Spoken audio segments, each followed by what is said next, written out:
Number 10. La Ventania Beach Plane Wreck. On the shore of Ventania Beach along Mexico's west coast, there's a partially buried plane of mysterious origin. There are conflicting tales about where the aircraft came from and why exactly it ended up where it is. According to local legend, a pilot found himself with no choice but to land the plane when he ran into mechanical issues. Soon enough, it sank into the ground while the wind blew sand toward it, hastening its burial. Another story claims that the aircraft was used for smuggling drugs and that it was shot down by the Mexican army. But information about what happened is scarce at best, so it's hard to say whether the rumors are true. Regardless of the facts, the wreck has proven to be a popular attraction among explorers. Which backstory do you think is more interesting? Would you want to explore the wreck yourself? Number 9. A submerged ghost town. Earlier this year, Spain was hit by a severe drought that dramatically lowered water levels throughout the Galicia region. One reservoir, located along the Limia River in the northwestern part of the country, saw its lowest levels since its creation in 1992, fully revealing the ruins of a village that was submerged 30 years ago. Known as Aceredo, it was one of 4 villages that were flooded for the project. Its 120 residents were forcibly evacuated after fighting to save their 70 homes. They complained, protested, and even went on a huge hunger strike, but they ultimately had no other choice but to leave. Before the river began flowing into Aceredo, residents moved the local church and reburied their deceased loved ones. Until recently, the most anyone would see of the former village was an old rooftop sticking out of the water. Drone footage of the newly revealed ruins speak of a place that was abandoned in a hurry. There are empty bottles sitting on tables, a rusty car that was deserted in its parking spot, and an old fountain that still seems to be working. The ruins have sparked a sudden spike in tourism, but the people who once called Aceredo home are less than thrilled to see their destroyed former home. Local resident Francisco Villalonga, who watched the waters rise firsthand, told reporters that he can understand why visitors might find the crumbling village interesting, but that it was difficult to look at for those who grew up in the homes that were taken away from them. The drought is reportedly still wreaking havoc on the region as it continues to expose ghost towns in both Spain and Portugal. Number 8. A hidden forest of marine life. Off the coast of India's financial capital and most populous city, Mumbai, there's a thriving marine ecosystem consisting of algae sponges, glowing coral, barnacles, hermit crabs, octopuses, and other fascinating life forms. Photographer Sarang Naik was surprised to discover such a diverse array of wildlife when he first began exploring the intertidal zone, where land is exposed at low tide and submerged at high tide. Naik says that he deliberately snaps photos of creatures against the city skyline as a reminder that they occupied the environment before humans arrived. The photographer and lifelong Mumbai resident has been capturing images there for 3 years and still encounters species he's never seen before. He's part of a collective of marine biologists, enthusiasts, and volunteers called the Marine Life of Mumbai. Members have logged nearly 500 species in a diversity database and post photos of their discoveries on the group's Instagram page. The organization's co-founder, marine biologist Abhishek Jamalabad, thinks the intertidal zones across the world are largely neglected. He said that this is ironic given the multitude of unique creatures that are found there and the resilience that they demonstrate by surviving in an ever-changing and polluted habitat that suffers the ill effects of nearby urban development. Number 7. Ancient artwork. In late 2010, a violent storm battered the Israeli coast, bringing 62-mile-per-hour winds that left tens of thousands of households without power and dozens of people injured.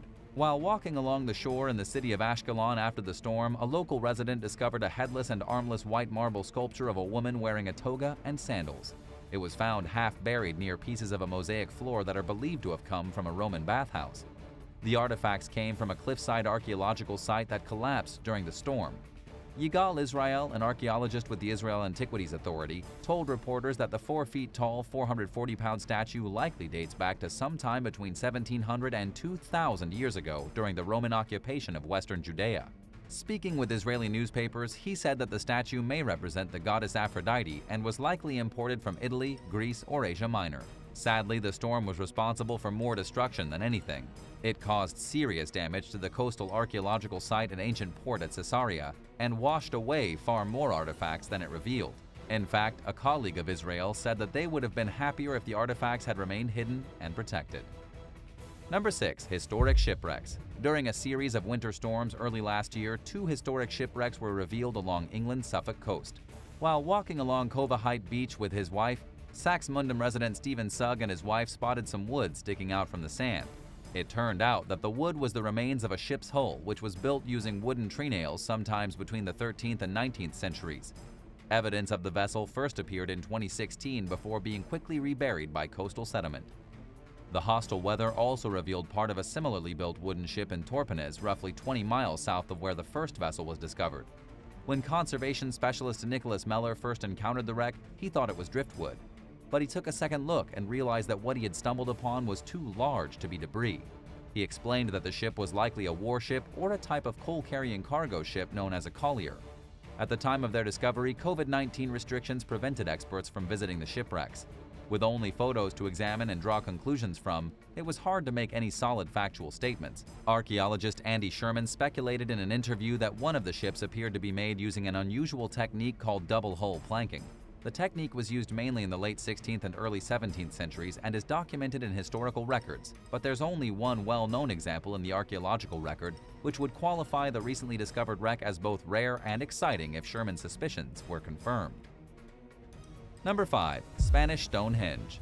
Sometime between 4,000 and 7,000 years ago, ancient people living in what is now Spain built a megalithic monument called the Dolmen of Guadalperal. Better known as the Spanish Stonehenge, the site consists of around 140 boulders arranged in a concentric circle. It was likely used as a temple and a cemetery, although nobody knows for sure. Sadly, the dolmens were deliberately submerged when the Valdecañas Reservoir was created in 1963.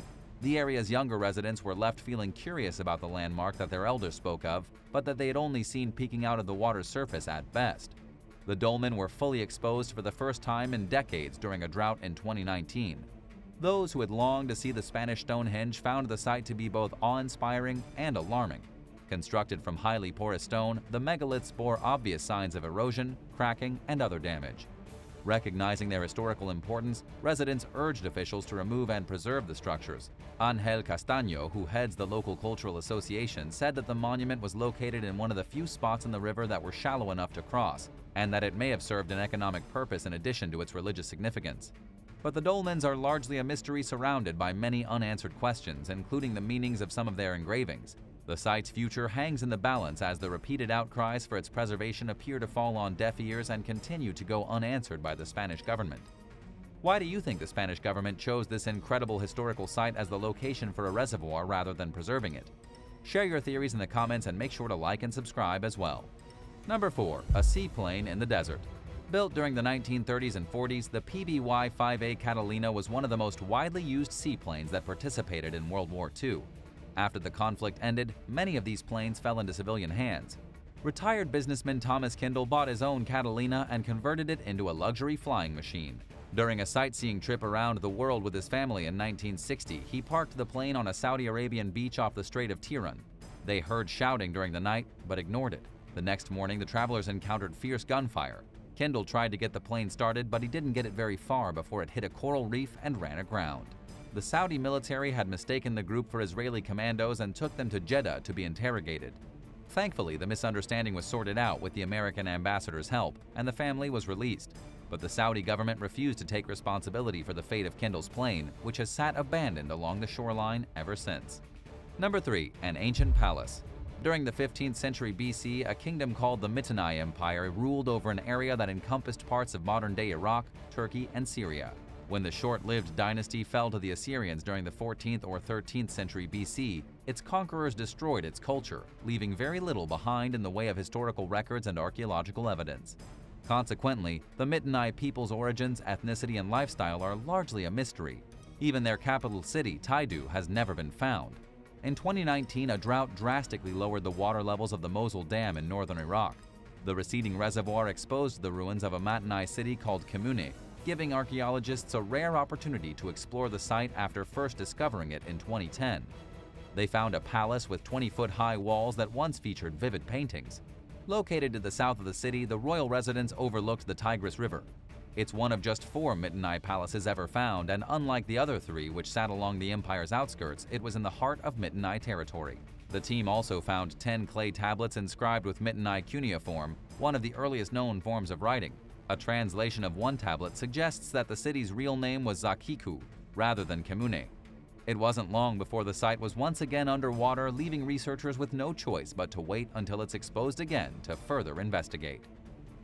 Number 2. A Petrified Forest. In August of 2020, Storm Francis relentlessly battered the English coast with heavy rainfall and record-breaking winds, causing the waters along the Welsh coast to recede and revealing a previously unseen stretch of ancient forest along the Cardigan Bay. It's not uncommon to see tree stump-covered beaches in Borth, where a forest stopped growing sometime between 4,500 and 6,000 years ago. Parts of the forest were revealed by storms in 2014 and 2019, only to be reburied in the sand within 2 to 3 months. Locals have long wondered where these prehistoric trees came from. They're even mentioned in the oldest surviving Welsh manuscript, which dates back to the 13th century. While there's no evidence that the area was inhabited when the trees were still alive, it appears as though some people have been observing them for quite some time. But the 2020 discovery marked the first time ancient stumps were seen in Lanhyristad, roughly 15 miles south of Borth. At the time of the discovery, researchers said that they were trying to determine if the stumps in both places constituted a continuous stretch of forest or if they represented two different forests that underwent similar processes at different times. Number 1. A wrecked boat. Like many places throughout the world, Utah experienced one of its worst droughts on record last year. Visitors at Lake Powell in the southernmost part of the state encountered a shrinking shoreline unlike anything they'd ever seen. During a family fishing trip, a woman named Liz Bowles and her family were surprised to notice things that were normally covered by water, including trees and some garbage, which they were kind enough to clean up while they camped in an area that's normally submerged. But the most shocking discovery came a few days later as they turned a corner in their boat to leave the site and spotted a shipwreck wedged between some rocks along the shoreline. The curious group decided to explore and found that they were able to walk right up to the wrecked boat. They found some of the owner's personal belongings, including silverware, an old shoe, and a spare key. There were also some straps and other signs that someone had tried to retrieve the boat at some point in time. Liz told local television news reporters that she and her fellow travelers did their best not to disturb the wreck in case it was unsafe. The boat's history and how it ended up wrecked along the coast are a mystery. While the unexpected find made for a fun experience for Liz and her family and gave them an interesting tale to take home, the reality of the droughts that have plagued the region in recent years is much more concerning. Hydraulic engineer Heather Patno said that it was the second consecutive extremely dry year at Lake Powell. Patno, who works for the U.S. Bureau of Reclamation, further explained that the lake's levels were close to hitting an all-time low that hadn't been seen since the reservoir was originally flooded in 1969. As this continues to happen, it's likely that visitors will encounter more fascinating discoveries along the receding shoreline. Number 9. Soviet bomb shelters. As the prospect of nuclear warfare with the United States seemed more and more likely, the Soviet Union built thousands of fallout shelters filled with food, water, weapons, along with other provisions that would help keep people alive if disaster struck. To this day, no one knows just how many of these shelters were built. A medium-sized city with a population of 200,000 would have between 70 and 100 of them, while major cities like Moscow and Leningrad would have up to 10 times this many according to Russia Beyond. Late last year, images surfaced of a unique round-shaped Soviet bomb shelter in an undisclosed location. The person who posted the pictures explained that the site most likely dates back to the 1950s, but that they don't know exactly when it was built. It's flooded with waist-deep water, requiring the visitors to wear hazmat suits, and consists of a central round room surrounded by the rest of the shelter's rooms and hallways. This is an uncharacteristic shape for a structure of its kind, suggesting that it may have been one of the earlier built shelters. The photos revealed that it was equipped with oxygen cylinders, batteries, a ventilation shaft, backup power, and a decontamination area or sanitary checkpoint. It contained similar fixtures to other Soviet shelters, which were equipped to provide for a group of survivors' basic needs in the event of nuclear fallout. Knowing where the shelter is might provide some clues about its distinct layout and why it was left waterlogged, but the visitor failed to disclose any details that might give away the location. Number 8. Fogalsung. Located deep in the woods of northeastern Germany, the village of Fogalsung has always remained hidden from the public eye. It was founded during the 18th century by settlers who felled timber for a living. In 1882, it became part of a state forest. Fogalsung's remoteness was particularly appealing to the Soviet military, which built a base and housing nearby in 1951. Just a year later, there were 15,000 people living there, including military members and their families. It was the third largest Soviet base in East Germany, with around 550 buildings including shops, offices, a gym, a school, a theater, and medical facilities.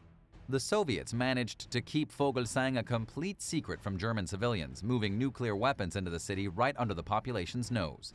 To avoid being discovered, they carried out all their training exercises at night. It's unclear how long the Soviets kept nuclear weapons at Fogalsung. Official records state that they were removed in 1959, but American and British military intelligence found that the missiles might have remained there until after the Cuban Missile Crisis.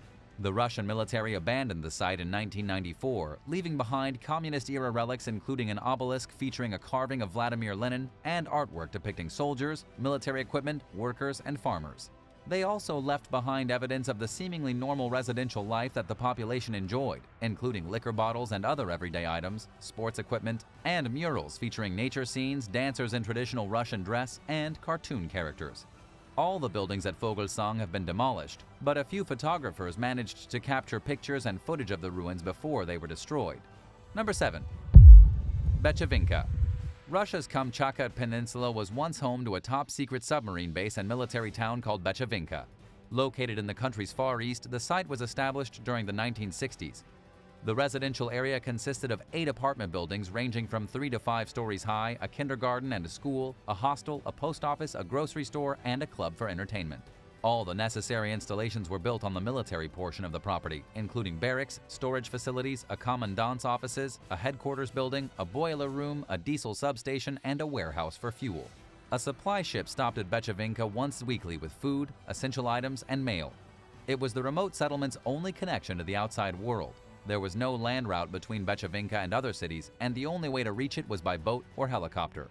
The base closed down due to cost-saving measures in 1996, 5 years after the Soviet Union's collapse. Residents simply packed up and moved, leaving behind a ghost town that the Russian government conveniently ignored. Today, Binka remains pretty much how it was left, minus the effects of time and weather. Because it's hidden and difficult to access, it's been largely spared from vandalism. The ruins consist of rusting ships and derelict buildings filled with personal belongings and other items including toys, newspapers, equipment manuals, textbooks, children's drawings, and furniture. Number 6. ATT Microwave Towers. In Fairview, Kansas, there is an old microwave tower with an AT&T sign nearby. It was once part of the company's long-distance communication division known as Long Lines, which was started in 1951. The network expanded over the following decades, but by the time the internet came along, the technology was outdated and inferior. During the late 90s, AT&T sold most of its towers. Writing for The New Yorker in 2015, Ingrid Burrington reported that the microwave tower in Fairview still belongs to the company according to the records. But when she visited, the site seemed mostly forgotten, and nobody answered the door at a nearby building with an AT&T mailbox out front. Ingrid found it ironic that the town bears the same name as a national security agent surveillance program that AT&T helped with during the Cold War era. She was skeptical about the microwave tower having anything to do with the Fairview program, but did find a few curious coincidences in her research. For one, the Fairview AT&T site once contained a line connecting the nearby Offutt Air Force Base to the company's network. It also connected to the military telephone system Ottovon and may have been a relay point to the Semi-Automatic Ground Environment or SAGE network. SAGE had a pioneering role in the development of an experimental network called ARPANET, which functioned as a forerunner to the Internet. This doesn't necessarily suggest that the microwave tower in Fairview had anything to do with the Fairview project as many suspect, but it would make perfect sense if it did. At the very least, it makes sense to wonder if the tower's military and government connections run deeper than what records show. What are your thoughts on the AT&T and microwave towers? Let us know in the comments below, and if you're liking this video, be sure to hit the thumbs up and subscribe buttons if you haven't already. Number 5. Oyster Attams Fallout Shelter. As the looming threat of nuclear disaster became an ever-present reality during the 1960s, the U.S. government built shelters for housing defensive missiles and as a refuge for civilians in the event of an attack. One of these bunkers was built in 1962 in the basement beneath the Oyster Attams School in Washington, D.C. It sits behind an inconspicuous green door that offers no clue as to what's on the other side. Designed to fit up to 100 people, the no-frills shelter consists of a long, narrow, and dark space where survivors would wade through the nuclear fallout of an attack. It was stocked with 2 weeks' worth of provisions, including barrels of drinking water, all-purpose survival biscuits, and other supplies that still line the walls today. These items are still there today. There are sanitation kits, which are actually portable toilets topped with rubber seats for comfort, although it's hard to imagine that there'd be anything comfortable about doing one's business in a crowded room with limited ventilation. The bunker also contains medical supplies and brochures on how to handle emergencies. Thankfully, like all the other shelters that were built at the height of America's paranoia over impending nuclear doom, it was never used. Number 4. Black Hills Ordnance Depot. Built in rural South Dakota in 1942, the Black Hills Ordnance Depot originally functioned as a storage facility for the military's growing supply of weapons and munitions. Most of its civilian workforce lived in federally owned housing located on the 21,000-acre property. Named for the shape of its concrete munitions storage buildings, the community of Igloo had public schools, a hospital, post office, grocery store, church, theater, swimming pool, and recreation center.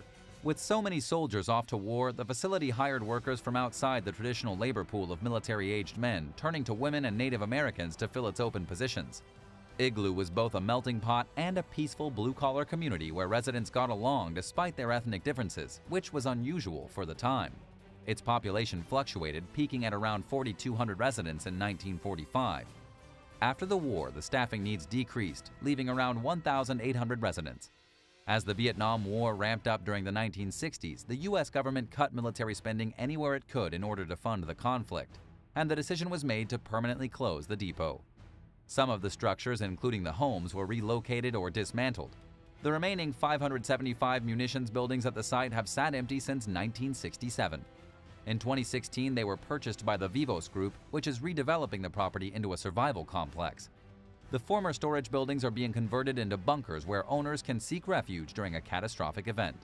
Number 3. Skrunda 1. Skrunda 1 was one of more than 40 hidden bases and towns where the Soviet Union carried out top-secret research and military operations. Located in central Latvia, the 100-acre site functioned as a radar complex containing an early warning system for detecting incoming ballistic missiles. At its height, Skrunda 1 was home to 5,000 people. It had 10 apartment buildings for housing Soviet soldiers and their families, along with schools, a gymnasium, a theater, factories, administrative buildings, and all the other fixtures of a normal town. The site also contained numerous military installations, including barracks, underground bunkers, machine workshops, a water tower, and pumping stations.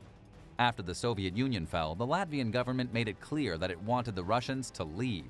The two countries entered an agreement that required Skrunda 1 to be vacated and dismantled by early 2000. The last residents cleared out in 1999, taking what they could and leaving behind furniture, photos, toys, clothing, and other personal items. Like many other Cold War-era Soviet sites, it proved too expensive for the Latvian government to rebuild or demolish Skrunda 1, and its 60 buildings were simply left to rot. The property fell further into disrepair over the years amid repeated failed attempts to auction it off. In 2015, the government awarded half of the site to the Latvian military and announced plans to lease the other half at a low price with the agreement that the renter will redevelop it. Number 2. Communist resorts. During the Cold War, the Eastern Bloc espoused the philosophy that average working people should be able to enjoy vacations and leisure time. Starting in the late 1950s, a series of holiday resorts were built throughout Poland to facilitate the workers' right to rest. They were abandoned following the collapse of communism in the late 1980s. Urban explorer and photographer Marcin Wojciak traveled across the country, snapping pictures of these defunct resorts, which have sat neglected since their closure. He shares haunting images of the derelict buildings under the Instagram handle Cosmoderna. Many of the resorts are located in prime locations, including on lake shores, in the mountains, or by the sea. Speaking with the First News, Wojciak explained that it would be really difficult to obtain building rights on these types of sites nowadays, and that their locations alone speak to how Poland was a completely different world with different values during the communist era. One photo reveals a moss and graffiti-covered swimming pool. Another shows a seemingly old-fashioned bowling alley, which would have been considered a luxury at the time it was being used. There are patterned mosaics with political overtones, artwork depicting Smurfs and other happy cartoon characters, floral patterned carpets and furniture, and a vibrant stained glass window featuring birds. A stage and a left-behind foosball table give an idea of some of the activities and entertainment that the resort's working-class visitors enjoyed. There are also big windows, and lots of them, offering ample views of the nature that surrounds the buildings. Number 1. Montauk Air Force Station. The Montauk Air Force Station was built in 1942 on the easternmost point of Long Island, New York. After World War II, the military upgraded it and renamed it Camp Hero. It consists of concrete bunkers that were built to house defense artillery, a 126-foot radar dish, and several buildings which were built to resemble a fishing village. The base was decommissioned in 1981, and within a few years, rumors began swirling about the military carrying out psychological warfare experiments at the site. There's also talk of something called the Montauk Project, alleging that the government kidnapped orphans and runaways and experimented on them at Camp Hero. These claims were published in a 1992 book by someone named Preston B. Nichols. He and other conspiracy theorists have long accused the base of being used for paranormal and psychological experiments. In fact, Nichols alleged that he was tortured there and that he recovered repressed memories about his suffering and true identity through hypnosis. After he wrote his book, numerous other people came forward with similar claims. And while most of the allegations have been debunked, the wild tales about Camp Hero live on. It was even the inspiration for the popular Netflix series Stranger Things. What's left of the base now is part of a state park. It was deemed problematic to try removing the antenna, so that was left in place along with the site's other fixtures. 9. Batmobile. In late 2020, Motorious, a supercar enthusiast website, reported on the alleged discovery of a Batmobile-like vehicle on the outskirts of the Dallas-Fort Worth area. While they were unable to confirm the abandoned car's location, they pointed out some equipment in the background of the photos that resembled ride seats from an amusement park, suggesting that the Batmobile was an old prop that was no longer needed. There's also a hearse parked near the vehicle, which seems like something Six Flags would use during its annual Fright Fest Halloween event. Some internet users said that the cars and the surrounding equipment were from the Chicago area Six Flags Park in Gurnee, Illinois, but there was no way to verify the claims. Regardless of what it was used for, the Batmobile showed obvious signs of having been well taken care of throughout its lifetime. The paint job was in great condition, and the interior was remarkably clean, with no obviously broken components. The discovery came a year after another Batmobile was found in an overgrown forest at an unnamed location. Photos of the vehicle appeared on Reddit without a thorough explanation of the vehicle's origins or current whereabouts, leaving users to speculate about its backstory. Unlike the more recently discovered Batmobile, it appeared to be just the outer shell of a car, posing more questions than answers.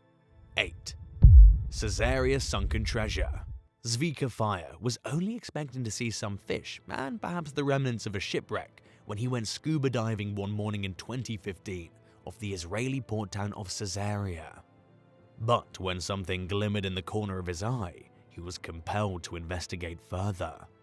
A storm had battered the coast the night before, and another was on the way.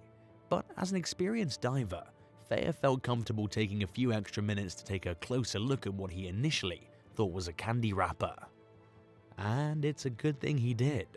When he picked up a gold coin with Arabic writing on both sides, Fair realized that the discovery was much more valuable than he originally thought.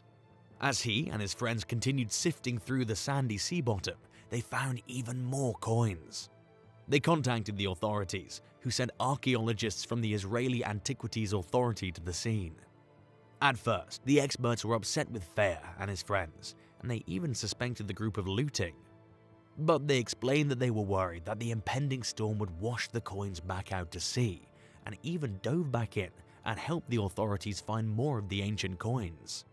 The 24-karat gold coins, called dinars, were minted during the Islamic Fatimid dynasty between 996 and 1036 AD. They sat in the warm Mediterranean waters for about 1,000 years before they were discovered, and are now giving experts a fresh look at the history of the region, which has an obscure past when it comes to its size and wealth. Archaeologists are unsure as to how the coins became lost. They could have fallen into the sea from a ship on rough seas, at the hands of pirates, or for some other reason. 7. Henry VII's bed. During renovations at the Redland House Hotel in Chester, England several years ago, workers discarded an ornately carved oak bed frame in the parking lot. The four-post bed, which was being retired after spending 15 years in the hotel's honeymoon suite, captured the eye of an antiquities dealer who rescued it from the trash. In 2010, he sold it to an antique bed restorer and dealer Ian Coulson, who noticed pretty quickly that the frame was older than the advertisement specified. Due to the nature of its embellishments, including a carving of Adam and Eve on the headboard, he suspected it was of royal origin. More specifically, Coulson had an inkling that it was the bridal bed of King Henry VII and Elizabeth of York, the Tudor dynasty founders whose union ended the 30-year English Civil War. If his hunch proved correct, it would mean that the bed he paid £2,200 could be worth as much as £20 million. And it did. DNA testing of the oak revealed that the wood was harvested from a single tree of a variety found between southern France and Belarus. Paint flecks on the frame turned out to be a pigment called ultramarine, which was worth more than gold and would have only been used in royal furnishings. The bed is covered in carvings of Tudor dynasty symbols, including stars, shields, lions, and roses. Moreover, the oxidation of the wood proved that the frame was centuries old, not from the Victorian era as was previously thought. The rare piece of furniture, which dates back to the 15th century, is one of just 2 known surviving Tudor beds, with the other merely being a headboard fragment. All the others were destroyed by anti-royalists during the 17th century. 6. Pro football coach's vintage sweater. In 2014, husband and wife Sean and Ricky McAvoy bought a West Point sweater at an Asheville, North Carolina Goodwill for 58 cents. After making the purchase, they noticed one very overlooked detail handwritten on the tag, the name Lombardi. As it turned out, former Green Bay Packers coach Vince Lombardi owned the sweater when he coached football at West Point between 1949 and 1953. The McAvoys, who sell vintage clothing online, bought the sweater simply because they liked it. Speaking with ESPN, Sean said, "I picked it up and thought it was cool. At first, I thought it was a basketball warm-up." In fact, his wife was the first to notice the name written on the tag, and she had no idea who Vince Lombardi was. Sean's suspicions of the sweater's value were confirmed when he found vintage footage of Lombardi himself wearing it. The Pro Football Hall of Fame encouraged the couple to donate the sweater, but instead they sought the help of a professional auctioneer. It was put up for sale at a New York City auction, where an anonymous bidder placed the winning bid of $36,000 by telephone. What would you do if you found the Vince Lombardi sweater? Wear it, sell it, or donate it? Let us know in the comments and hit that subscribe button while you're at it. 5.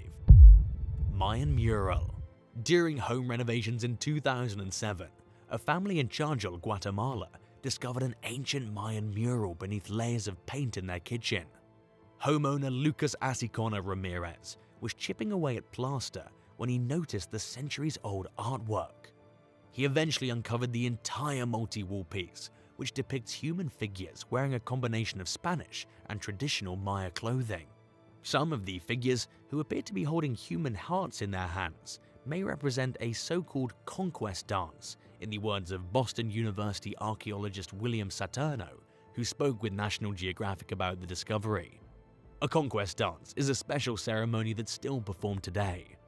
It demonstrates the Spanish invasion of the region and the Maya's conversion to Christianity.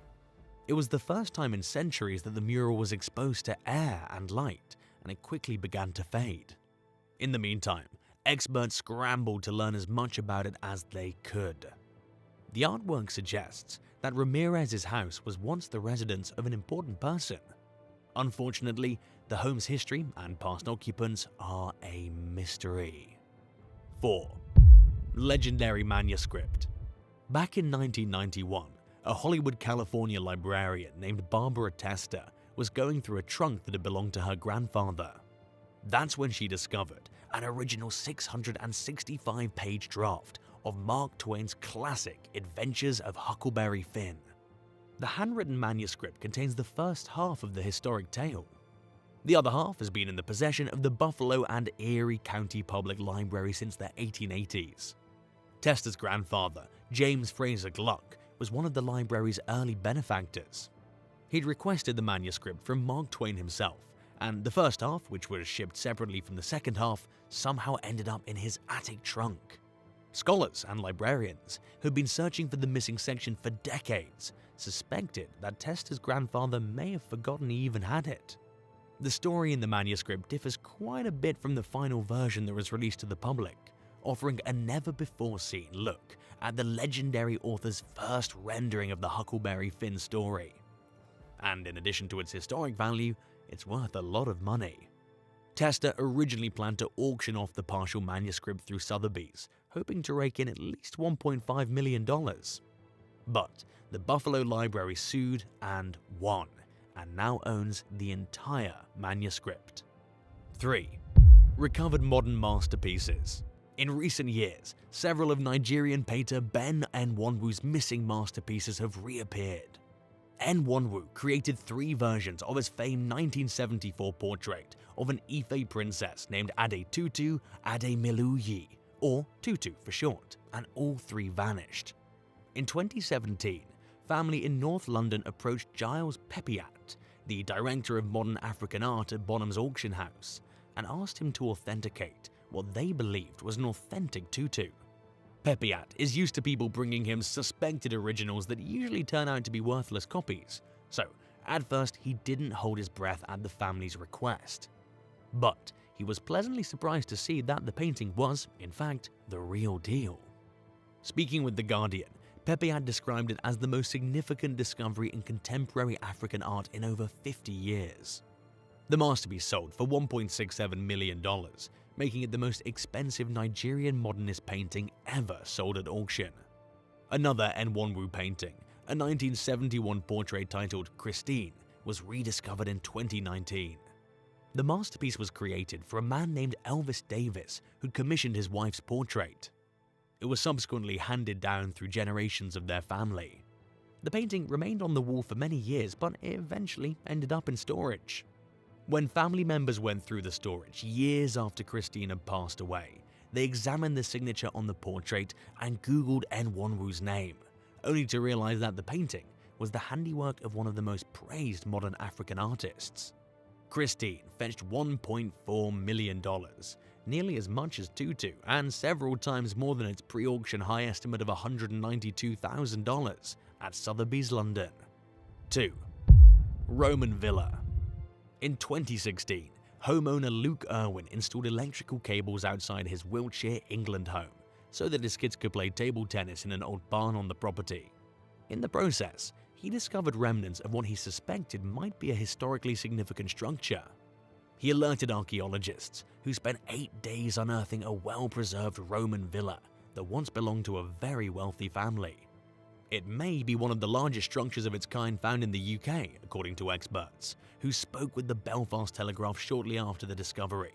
Artifacts found at the site, including oysters that were transported live from the coast in salt water, reflect the family's abundant wealth and luxurious lifestyle.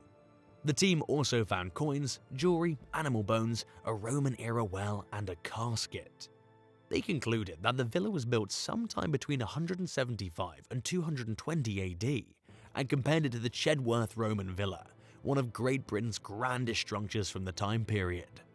The site also contained evidence of pre-Roman occupation, as well as more recent but still very old artifacts, including 5th century pottery. Wooden structures within the villa suggest that at some point, a family lacking the resources to maintain the property chose to stay there anyway, relying on makeshift techniques to keep a roof over their head. It's very likely that the site had been continuously occupied for more than 2,000 years. 1. Ground Zero Ship. In July 2010, archaeologists monitoring excavations at Ground Zero, the site of the World Trade Center tragedy in New York City on September 11, 2001, discovered a ship's hull buried 22 feet underground. They spent the next several years untangling the mystery of the hull and the ship it belonged to. Initial findings indicated that the hull dated back to the 18th century, and researchers theorized that it was deliberately sunk during the early 19th century as part of an effort to expand Manhattan's coastline with artificial terrain. Roughly 1/3 of modern-day Lower Manhattan was constructed this way, according to archaeologist Molly MacDonald from the AKRF Environmental Engineering Company, who spoke with CNN shortly after the discovery. Prior to 1797, the location where the ship's hull was found was part of the Hudson River and was roughly half the size of the modern-day Ground Zero site. In 2014, scientists announced that they'd finally solved the mystery of the ship's hull, which sat buried for over 2 centuries before it was found. Experts from the Tree Ring Research Laboratory at Columbia University's Lamont Doherty Earth Observatory traced the wreckage back to colonial-era Philadelphia.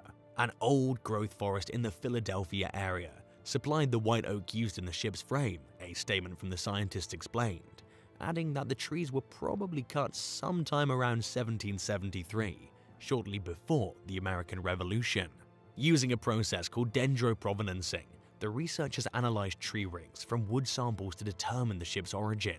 Samples of the vessel's wood matched up best with 18th century trees in eastern Pennsylvania, in the greater Philadelphia area. The trees used for building the ship were also likely used for constructing Philadelphia's Independence Hall, where the founding fathers signed the Declaration of Independence in 1776. Thanks for watching. What's the coolest thing you've ever discovered by accident? Tell us about it in the comments, and don't forget to subscribe. See you next time. Bye.